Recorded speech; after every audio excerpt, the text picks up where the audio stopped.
आइए आज हम लोग शुरू करते हैं मैकेनिज़्म ऑफ ब्रीदिंग। तो एक ब्रीदिंग क्या होता है? ब्रीदिंग मतलब ये होता है कि आप इंस्पायर जो करते हैं, इंस्पिरेशन और एक्सपिरेशन को ब्रीदिंग कहते हैं।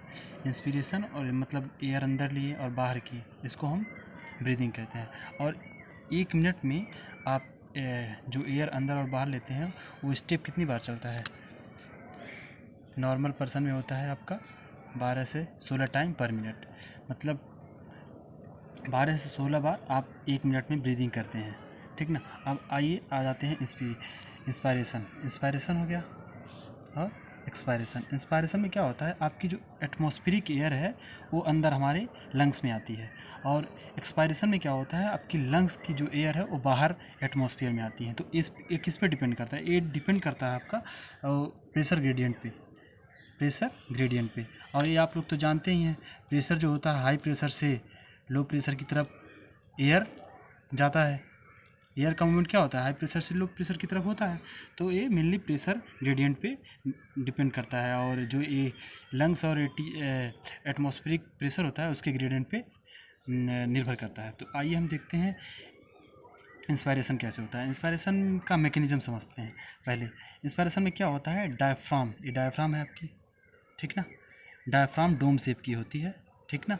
डोम शेप मतलब ऐसे हुआ आपका डोम शेप की होती है। और ये जब हम इसमें क्या होता है, इसकी मसल होती है वो कांटेक्ट करती है, और ये जब कांटेक्ट करती है तो ये फ्लैट हो जाती है। मतलब ये जो होता है ये आपके लंग्स की वॉल्यूम को बढ़ाता है, मतलब थोरेसिक कैविटी के वॉल्यूम को बढ़ा देता है। थोरेसिक कैविटी के वॉल्यूम को जो बढ़ाता है वो एंटीरो पोस्टीरियर, ये आपका एंटीरियर एंड होता है ऊपर, और पोस्टीरियर एंड होता है। तो ये क्या करता है, एंटीरो पोस्टीरियर, ये ऊपर और ये नीचे, इसमें क्या करता है कि एंटीरो पोस्टीरियर वॉल्यूम आपका बढ़ा देता है, ठीक ना। और उसी समय इंटरकॉस्टल जो मसल होती है, इंटरकॉस्टल 2 प्रकार की मसल होती है, एक्सटर्नल इंटरकॉस्टल और इंटरनल इंटरकॉस्टल होती है। तो एक्सटर्नल और एक्सटर्नल इंटरकॉस्टल जो होती हैं उसमें भी कॉन्ट्रैक्शन होता है, वो भी कॉन्ट्रैक्ट करती हैं। तो जब मेनली जो होता है आपका एक्सटर्नल जो होता है एक्सटर्नल इंटरकॉस्टल मसल जो होती हैं, एक्सटर्नल इंटरकॉस्टल मसल जो होती हैं वो कॉन्ट्रैक्ट करती हैं।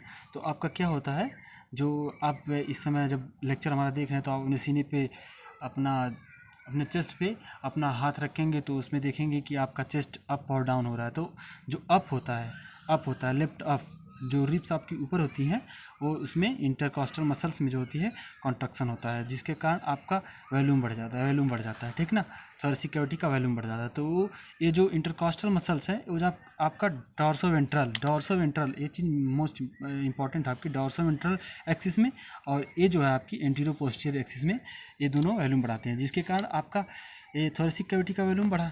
अब थोरेसिक कैविटी में आपका लंग्स है, जब थोरेसिक कैविटी का वॉल्यूम बढ़ा, ठीक ना, तो लंग्स का भी वॉल्यूम बढ़ेगा, और लंग्स का वॉल्यूम जब बढ़ा, ठीक ना, और जहाँ वॉल्यूम बढ़ा तो उसके यहाँ पे प्रेशर कम हो गया, ठीक ना।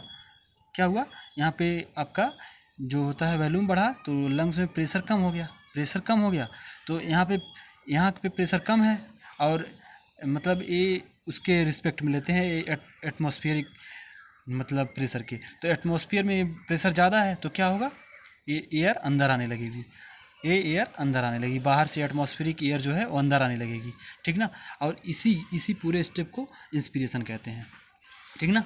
इंस्पायरेशन या इनहेलेशन और एक्सपायरेशन और एक्सहेलेशन, ठीक ना। अब इसी का जस्ट अपोजिट होता है आपका एक्सहेलेशन में क्या होता है, ये जो जो फ्लैट हो गया था ये अपने नॉर्मल रिलैक्स हो जाता है, और जो इंटरकॉस्टल मसल्स हैं वो रिलैक्स हो जाती है, जिसके कारण आपका जो लंग्स का वॉल्यूम है वो घट जाता है। जब लंग्स का वॉल्यूम घट जाता है तो इसमें प्रेशर ज़्यादा हो जाता है, और रिस्पेक्ट टू एटमॉस्फेरिक प्रेशर तो क्या होता है, ये आपकी एयर जो है बाहर जाने लगती है, ठीक ना। बस, और ये जो आपका असेसमेंट करते हैं, जो वॉल्यूम नापते हैं जिसको, उसको स्पायरोमीटर कहते हैं। ये चीज़ आप जान लीजिए, स्पायरोमीटर से हम लंग्स वॉल्यूम को उसको मेज़र करते हैं, ठीक ना। पल्मोनरी फंक्शन टेस्ट, बस इतना हो गया। अब आइए हम कुछ देखते हैं respiratory volumes on capacity. Respiratory volume and capacity, तो आप नॉर्मल देखिए 4 वॉल्यूम होते हैं। 4 वॉल्यूम में होती है टाइडल वॉल्यूम जो होता है ml होता है, 500 ml होता है, ठीक ना। ये नॉर्मल रिस्पायरेशन में होता है। नॉर्मल आप इस समय जब लेक्चर हमारा देख रहे हैं तो नॉर्मल रिस्पायरेशन कर रहे हैं, आपकी एयर अंदर जा रही है बाहर आ रही है, तो इसमें जो एयर अंदर बाहर जा रही है वो 5 ml होती है। और इंस्पिरेशन रिजर्व वॉल्यूम, ठीक ना, इंस्पायर्ड रिजर्व वॉल्यूम जो होता है, इंस्पायरेशन रिजर्व वॉल्यूम जो होता है वो 2500 से 300 ml होता है, ठीक ना। ये फोर्सफुल इंस्पिरेशन में होता है। इंस्पायरेटरी रिजर्व वॉल्यूम जो होता है वो आपका फोर्सफुल इंस्पायरेशन, जब इंस्पायरेशन करते हैं, फोर्सफुल इंस्पायरेशन कर देते हैं, तो उसमें वो जो जितना ml होता है वो होता है आपका 2500 से 3000। अभी आपको हम अच्छे से समझा देंगे। और एक्सपायरेटरी रिजर्व वॉल्यूम होता है जो आपका ये होता है 1100 से 1000 से 1100 ml होता है। ये फोर्सफुल एक्सपायरेशन के बाद आता है। रेजिडुअल वॉल्यूम होता है जो आपका फोर्सफुल एक्सपायरेशन के बाद जो रिमेन बच जाता है वो होता है आपका इतना ml, ठीक ना। ये होता है 1100 से 1200 ml रेजिडुअल वॉल्यूम। अब आइए हम आपको देखते हैं नॉर्मल रिस्पायरेशन कर रहे हैं आप, तो नॉर्मल रिस्पायरेशन क्या कर रहे हैं आप, इंस्पायरेशन कर रहे हैं, इंस्पायर किए 500 ml, एक्सपायर, तो ये आपका नॉर्मल है, ठीक ना। नॉर्मल एक्सपायर टाइडल वैल्यू है, मतलब नॉर्मल क्वाइट रेस्पिरेशन आप जॉब कर रहे हैं नॉर्मल। अब क्या कि आप फोर्सफुल, अगर फोर्सफुल इंस्पिरेशन कर रहे हैं, फोर्सफुल इंस्पिरेशन करेंगे तो नॉर्मल तो करेंगे ही, ये 500 ml आप किए ही, लेकिन इसके बाद ये जितना करते हैं ये आपका होता है इंस्पिरेटरी रिजर्व वैल्यूम, ठीक ना। अब इसी को आप फिर इंस्पायर कर देंगे, फिर ये आपका नॉर्मल चलने लगेगा, ठीक ना। एक्सपायर कर देंगे, फिर ये क्या करते हैं, जो आपका एक्सपायरेटरी रिजर्व वैल्यूम होता है, एक्सपायरेटरी रिजर्व ये तो नॉर्मल आप किए हैं एक्सपायर, लेकिन इसके बाद भी आप जो जितना इस एक्सपायर कर सकते हैं, मतलब एक्सहेल कर सकते हैं यार, वो होता है आपका ERV, ठीक ना। अब ये इसके नीचे कुछ एयर तो उसमें लंग्स में आपकी बची रहती है, उसी को कहते हैं रेजिडुअल वैल्यू, ठीक ना, जो आपकी इतनी होती है। और देखिए डेड स्पेस एक चीज़ आप सुने होंगे, तो ये 500 ml में जो आपकी 150 ml होती है और डेड स्पेस में है, जैसे आपके ट्रेकिया में और जो ये प्राइमरी ब्रांकिया में ये सब मतलब कंडक्शन नहीं होता है, तो उसको डेड स्पेस कहते हैं। अब ये नॉर्मल आप कैपेसिटी देख लें, इंस्पायरेटरी कैपेसिटी में आप देखेंगे इंस्पायरेटरी कैपेसिटी कितना होगा, इंस्पायर मतलब कितना आप इंस्पायर कर रहे हैं, कितना एयर अंदर ले रहे हैं, तो आप इतना ले रहे हैं, उसके बाद ये पूरा ले रहे हैं, तो यहाँ तक जितना हुआ आप ये इंस्पायरेटरी कैपेसिटी देखिए, यहाँ टाइडल वॉल्यूम और IRV है। और एक्सपायरेटरी कैपेसिटी में आप क्या कर रहे हैं, नॉर्मल तो आप निकालेंगे, लेकिन उसके बाद भी और एयर जितना निकाल रहे हैं वही आपकी एक्सपायरेटरी रिजर्व है, टाइडल वॉल्यूम और ERV हो गया, ठीक ना, TB और ERV हो गया, ठीक ना। अब फंक्शनल रेजिडुअल वॉल्यूम क्या होता है कि आपका जो नॉर्मल ब्रीदिंग कर रहे हैं, नॉर्मल ब्रीदिंग में तो जितना यार आपके लंग्स अंदर रहेगा वही आपके फंक्शनल होगा, वही आपका कंडक्शन में काम आएगा। तो ये क्या करता है, नॉर्मल तो आप इतना ब्रीदिंग करते हैं, लेकिन ये जो इतना रहता है ये आपके लंग्स में नॉर्मली रहता है, तो इसी को कहते हैं फंक्शनल रेजिडुअल कैपेसिटी। ये देखिए फंक्शनल रेजिडुअल कैपेसिटी, ठीक ना।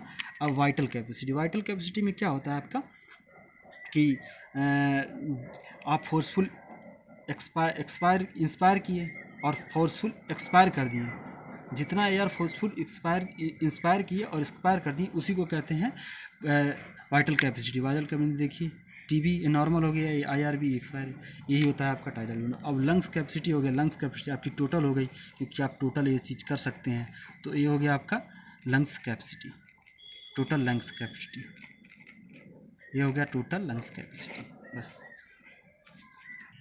अब आइए देखते हैं एक्सचेंजेस ऑफ गैसेस क्या होते हैं, सिंपल डिफ्यूजन से होता है नॉर्मली, आप तो जानते ही हैं सिंपल डिफ्यूजन से होता है, और प्रेशर ग्रेडियंट पे बेस्ड है, मतलब प्रेशर ग्रेडियंट और कंसंट्रेशन पे बेस्ड होता है, इसी जैसे रहेगा उसी के बेसिस पे डिफ्यूजन होगा। और इसके मतलब आपके जो होती है एपिथेलियम, उस पर भी ये डिपेंड करता है कि जितनी पतली रहेगी उतना ज़्यादा सिंपल डिफ्यूजन होगा आपका।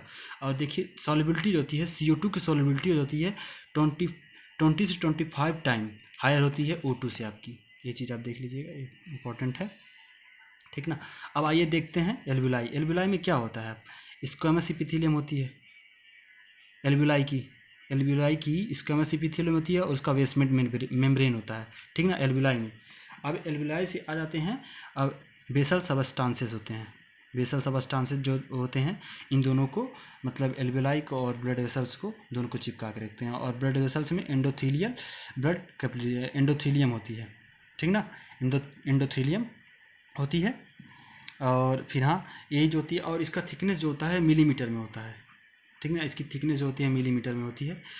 और हाँ ये हो गया आपका। अब आइए देखते हैं कि जो आपका एटमॉस्फेयर में जो एयर है उसमें पार्शियल प्रेशर, जो देखिए एक इंडिविजुअल जो गैसेस हैं उसका एक प्रेशर होता है, उसी को उसका पार्शियल प्रेशर कहते हैं। जैसे यहाँ पे ऑक्सीजन का इन्वायरमेंट में जो पार्शियल प्रेशर है 159 है, और PCO2 का जो पार्शियल प्रेशर 0.3 है, ठीक ना, ये होता है। और जितने भी प्रेशर हम बता रहे हैं MM ऑफ Hg में सब कोई प्रेशर है।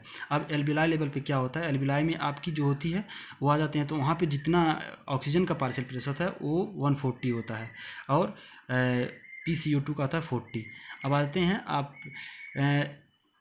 हाई प्रेशर से लो प्रेशर की तरफ आपका जो होता है एयर मूव करता है। तो इसमें पार्शियल प्रेशर पर डिपेंड करता है कि जो आपकी आर्टरी है, आर्टरी में तो ऑक्सीजनेटेड ब्लड बहता है, और आर्टरी में क्या आता है PO2 जो होता है 95 होता है, और PCO2 होता है 40 होता है।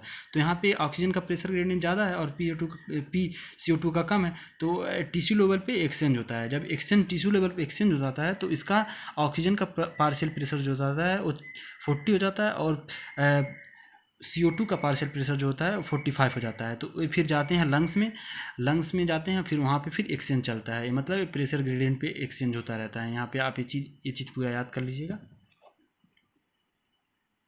वीडियो लॉन्ग हो रहा है इसलिए ये चीज़ आप देख लीजिए। प्रेशर ग्रेडियंट पे मतलब आपका जहाँ पे प्रेशर ज़्यादा रहेगा उससे हाई प्रेशर से लो प्रेशर की तरफ आपका मूव करेगा, जो भी ऑक्सीजन है CO2 है जो भी है, ठीक ना। Thank you for listening.